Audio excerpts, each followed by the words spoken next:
el coronel James Donovan, condecorado por derribar 3 cazas enemigos sobre la cordillera de Tora Bora, descubrió que no podía dormir porque el refrigerador de su casa en Kansas hacía exactamente el mismo ruido que el motor de un dron suicida. Su cuerpo se lanzaba al suelo cada vez que el compresor se encendía, y eso ocurría cada 45 minutos, como un reloj de la muerte.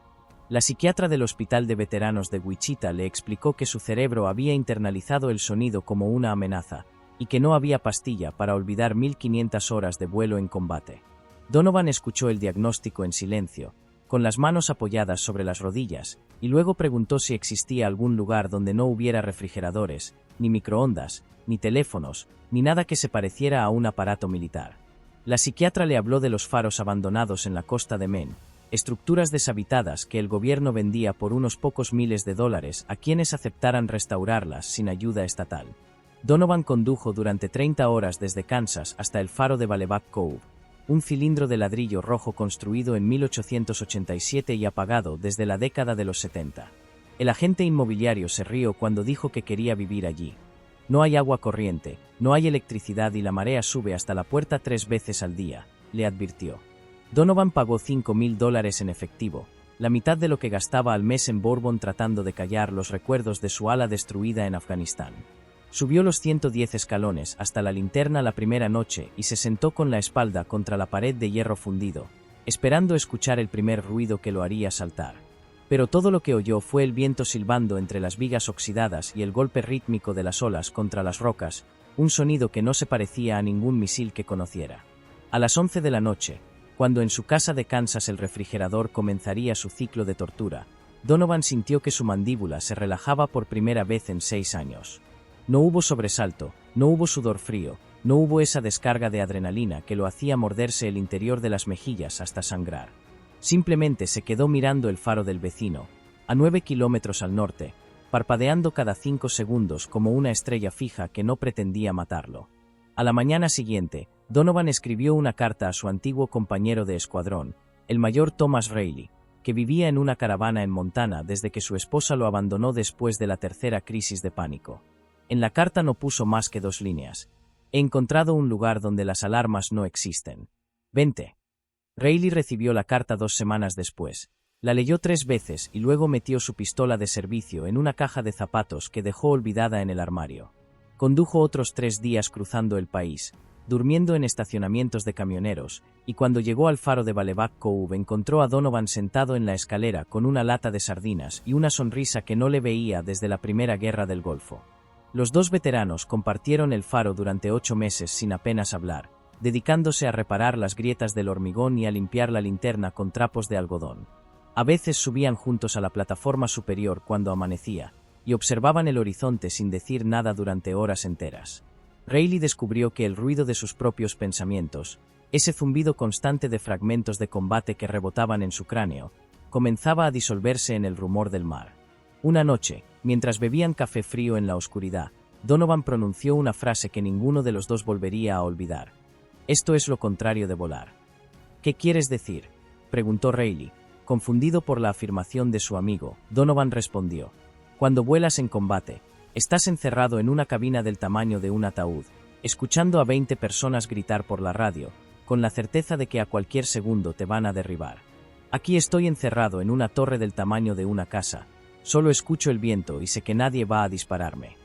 Reilly asintió despacio, recordando la primera vez que supo que el combate lo había roto para siempre.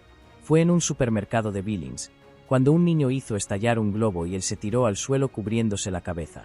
Esa misma semana, Reilly llamó por teléfono público a otro piloto retirado, el capitán Michael Harman, que vivía en un sótano en Chicago desde que su esposa lo echó por despertarse gritando todas las noches. Harman llegó al faro una tarde de tormenta con una mochila y una botella de whisky vacía que traía de recuerdo.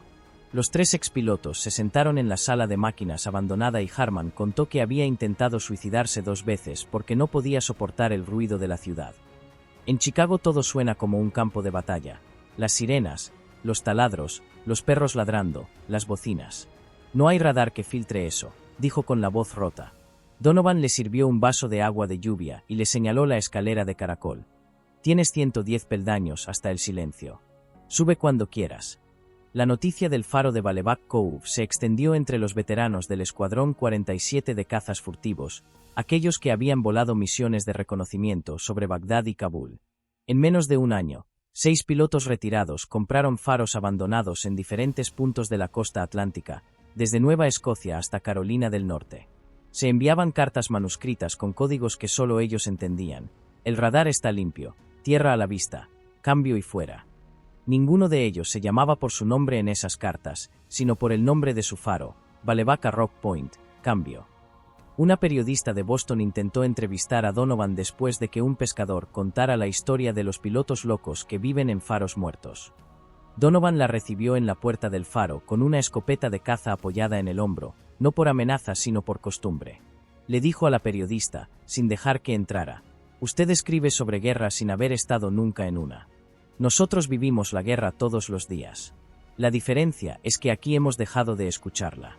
La periodista publicó un artículo titulado El Escuadrón de los Faros, y al mes siguiente recibieron cartas de más de 40 veteranos de guerra preguntando cómo comprar uno. Donovan nunca respondió esas cartas porque consideraba que el faro no era una solución para todos, sino un privilegio para quienes entendían algo fundamental. Ese algo era que el silencio absoluto duele al principio tanto como un bombardeo, porque el cerebro del soldado está cableado para encontrar amenazas incluso donde no las hay. «Tienes que aprender a escuchar la nada», le explicó una tarde a Reilly, mientras arreglaban una gotera en el techo de la sala de la lámpara. Y la mayoría de los soldados prefieren el ruido conocido al silencio aterrador, porque en el ruido al menos saben qué esperar. Thomas Reilly fue el primero en morir en su faro, 11 años después de haber llegado a Balebac Cove. Lo encontraron sentado frente a la ventana del segundo piso, con la mirada fija en el mar, sin ninguna señal de violencia ni de medicamentos. La autopsia determinó que su corazón había dejado de latir mientras dormía, algo que ningún médico pudo explicar porque Reilly tenía solo 56 años y un estado físico envidiable. Su esposa, la misma que lo había abandonado años atrás, viajó desde Montana para reclamar el cuerpo y dijo algo extraña al ver el faro: «Nunca lo vi tan tranquilo como en las fotos que me mandó desde aquí». James Donovan murió 3 años después, en el mismo faro, sentado en el mismo lugar donde Reilly había pasado sus últimas horas. Un pescador que lo visitaba cada semana para llevarle comida lo encontró con las manos apoyadas en la baranda de la linterna, mirando el océano. No había ninguna nota de despedida, ninguna señal de depresión, solo un cuaderno abierto en el piso con una anotación manuscrita del día anterior. Olas de 2 metros, viento del noreste, cielo despejado. Ninguna amenaza en el radar. Los otros 7 pilotos del escuadrón viajaron para el entierro, y ninguno pronunció un discurso, porque ya habían aprendido que la guerra se honra en silencio. El faro de Balebac Cove sigue en pie hoy, comprado por un teniente coronel retirado llamado David Sherman que voló misiones sobre Siria durante la guerra contra el Estado Islámico. Sherman encontró el cuaderno de Donovan en la linterna, con las anotaciones meteorológicas de los últimos 12 años, y decidió continuar la tradición. Cada noche sube los 110 escalones, escribe la altura de las olas y la dirección del viento, y luego escribe al final la misma frase que Donovan escribió cada noche de su vida en el faro: silencio operativo. Los pescadores de la zona cuentan que a veces ven 2 o 3 faros parpadeando al mismo tiempo en la costa, aunque todos llevan décadas apagados oficialmente. Si esta historia te llegó, deja tu like y suscríbete para más historias como esta.